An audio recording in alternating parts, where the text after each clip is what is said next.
In the last session, we introduced a framework built around four connected capabilities: governance, resilience, assurance, and accountability, working together as a living system rather than four separate departments.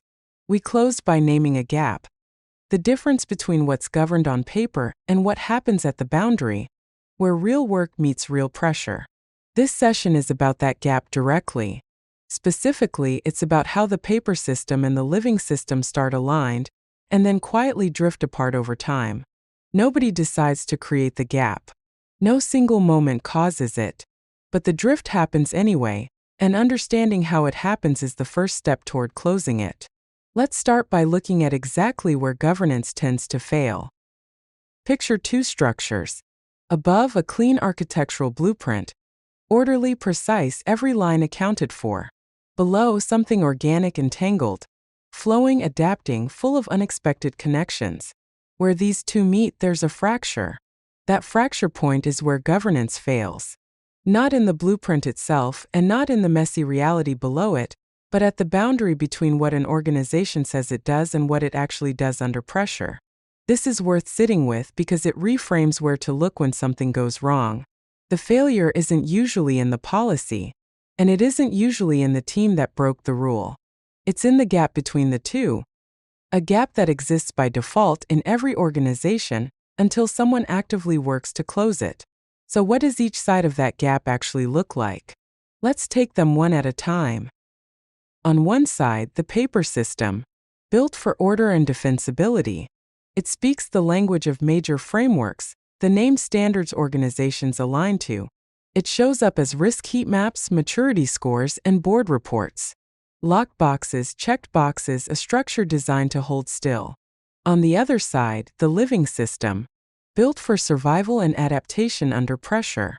It's made of workarounds, unapproved exceptions, and hidden bottlenecks. It runs on incentive-driven adaptations and unwritten rules, the things everyone knows but nobody writes down. Here's the line worth remembering. The point of failure is where these two systems meet. Neither system is the villain here. The paper system isn't wrong for valuing order. The living system isn't wrong for adapting to survive. The problem is that they're often not talking to each other, and when they're not, each one quietly stops representing the other. So why does the paper system end up so dominant, even when it stops reflecting reality? That's worth examining directly. The paper system persists and grows for understandable reasons. It serves three real purposes. First, proof of care. It demonstrates to regulators and stakeholders that risks were considered and addressed. Second, a shared language. It gives people across very different functions, legal, engineering, finance, operations, a common vocabulary for talking about governance. Third, defensibility. It provides a baseline an organization can point to when asked whether it's meeting its obligations. All three of these are genuinely valuable. The danger isn't in having a paper system. The danger is in what happens underneath it, an underground reality that the dashboard doesn't show. Here's the trap stated plainly. If the paper system looks healthy, the organization assumes it is safe. A system that was designed to guide reality ends up hiding it instead. That's not a flaw in any individual person's judgment. It's what happens naturally when a representation of a system becomes easier to look at than the system itself. And while that's happening at the leadership level, something very different is happening on the ground. Here's what that looks like in practice. Picture a simple workflow. A request for approval, a wait for the change board, a test of the backout plan, and finally deployment. On paper, this process is clean and linear. In practice, here's what tends to happen around it. When approvals are delayed, engineers learn to bypass the system to hit their deadline. When risk reviews are mandated, suppliers get rushed through to meet procurement targets. The review happens, but not in the way it was designed to. When backout plans are required, teams copy and paste old templates without actually testing them, because testing takes time they don't have. None of these are acts of defiance. Each one is a rational response to a real pressure, a deadline, a target, a constraint that the paper process didn't account for. Here's the pattern that emerges. The more pressure there is to look good on paper, the more the living system learns to optimize for the paper rather than the customer. The process becomes something to satisfy, not something that protects the outcome it was designed to protect. And because this happens gradually, in small decisions made under pressure, it adds up to something larger, a quiet divergence that builds over time. Picture two lines on a chart, starting at the same point and slowly separating. The top line represents static governance, documents that remain frozen until the next audit cycle. The bottom line represents the living system, shaped by real events, budget cuts, an aggressive sales target, a key engineer leaving, a looming deadline. Each of these events causes a small adjustment in how people actually work. None of those adjustments gets reflected in the documentation. The gap between the two lines, what we can call the drift, widens a little more each time. Here's the important part. No single decision causes the drift. No single person is responsible for it.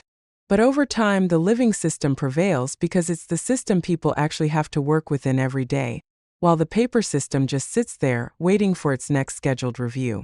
This is why drift is so hard to catch through normal channels. Doesn't look like a violation. It looks like dozens of small, reasonable accommodations that nobody connected to each other. There's a real-world example that shows just how far this kind of drift can go before anyone notices. For years, one major bank looked by every visible measure like a model of good governance. Policies were fully documented. Training was completed. Internal audits ran on schedule. Risk committees were active and meeting regularly. By every visible measure, the paper system functioned. And yet, beneath that surface, millions of unauthorized customer accounts were opened. Employees were under intense pressure, terrified of missing aggressive sales targets. And throughout it all, implicit cues were rewarding exactly what the explicit documents forbade. Here's the conclusion that matters most. The root cause was not a lack of rules. It was a systemic misalignment between stated intent and lived reality. This is the drift at scale. The paperwork wasn't fake, the policies really did exist, the training really did happen. But none of it touched the actual incentives driving behavior on the ground. And because nobody was looking at the gap between the two, the gap kept growing until it became impossible to ignore. So how do you actually diagnose this kind of gap before it reaches that scale? It starts by comparing how each system answers the same basic questions. Take 4 basic questions, and notice how differently the paper system and the living system answer each one. What's the primary goal? The paper system says, defensibility and framework alignment. The living system says, hitting deadlines and operational survival. How do you define culture? The paper system points to tone at the top, training completion rates, and employee survey scores. The living system defines it as whether it's safe to speak up without facing consequences. How do you view incidents? The paper system sees a failure to conform, something that calls for stricter rules and more approvals. The living system sees a systemic stress test, revealing exactly where the safeguards actually failed. And how do you view waivers? The paper system sees undesirable deviations, best filed away and forgotten. The living system sees rational signals, evidence that a documented control doesn't fit the reality it's supposed to govern. Notice the pattern across all 4. The paper system's answers describe what the organization wants to be true. The living system's answers describe what's actually happening. Neither set of answers is dishonest, they're just describing 2 different things. And that difference becomes sharpest exactly when it matters most, under real pressure. Here's what happens when a major incident occurs. On the paper side, the expected sequence kicks in. Check the relevant framework mapping, cross-reference the applicable controls, update the compliance dashboard. That's the documented response. But in the moment, that's not what people are actually asking.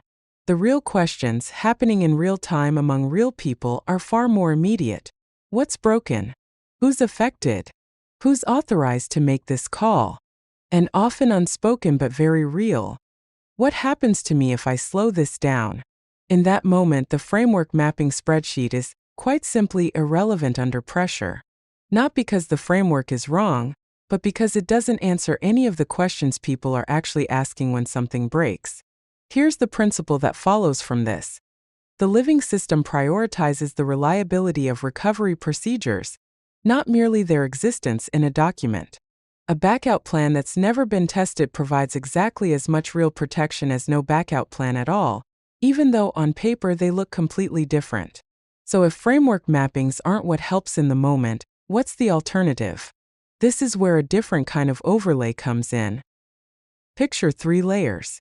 On top, the paper system, the major frameworks and standards an organization aligns to. On the bottom, the living system, the incentives, outcomes, and behaviors that actually drive what happens day to day. And in between, a structural mesh that connects the two. That structural mesh is the role this operational overlay plays. Here's the key distinction. This overlay does not compete with external frameworks. It doesn't ask organizations to replace what they have. Instead, it asks a different question: what actually happens at operational boundaries under pressure? And how do we make sure the paper system is designed to support that reality, rather than obscure it? Frameworks remain valuable. They capture real collective experience about what to pay attention to. What changes is their role, from being the primary thing leaders look at, to being a reference library that the operational overlay connects to real, observable behavior. That shift in role comes with a shift in how analysis itself gets structured, moving away from individual framework clauses and towards something more concrete. Here's how that shift looks in practice.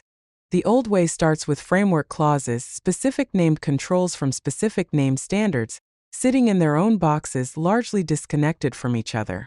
The new way starts somewhere different. An operational boundary.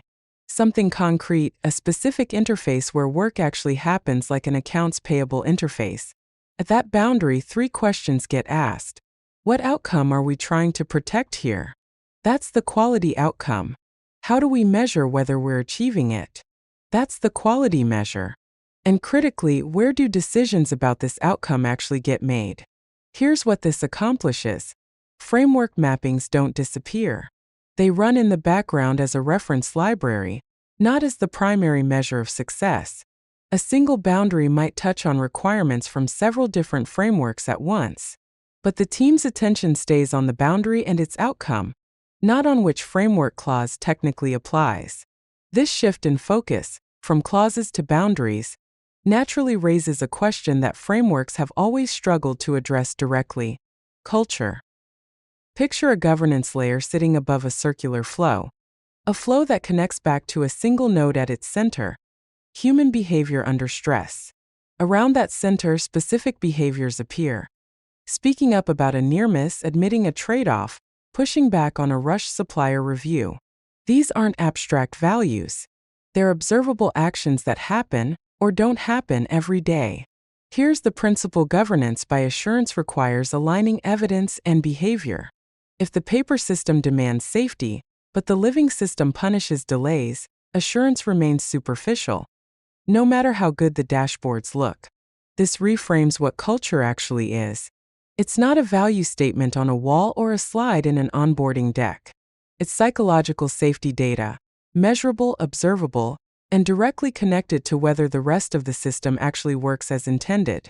If culture is measurable, then so is one of its most direct expressions: how an organization treats the incidents and waivers that culture produces. Here's a side-by-side comparison of 2 very different responses to the same event.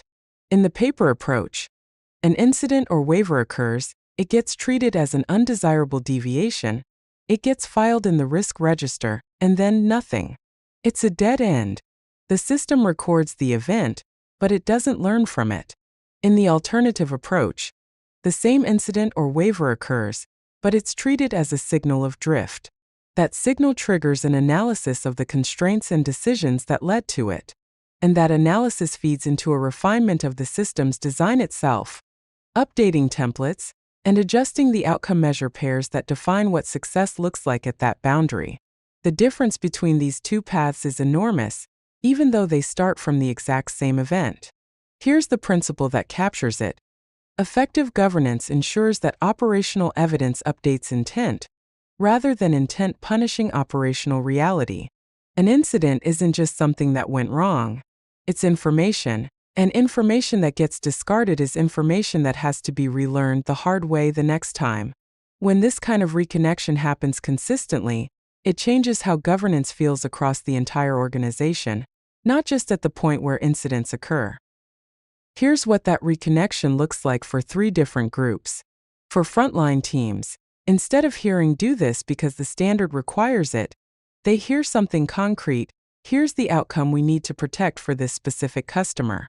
The requirement stops being abstract and starts being about something real. For middle management, the role shifts from translating demands downward to stewarding evidence upward. They stop chasing green controls for their own sake and start making sure that evidence from operational boundaries actually drives systemic change.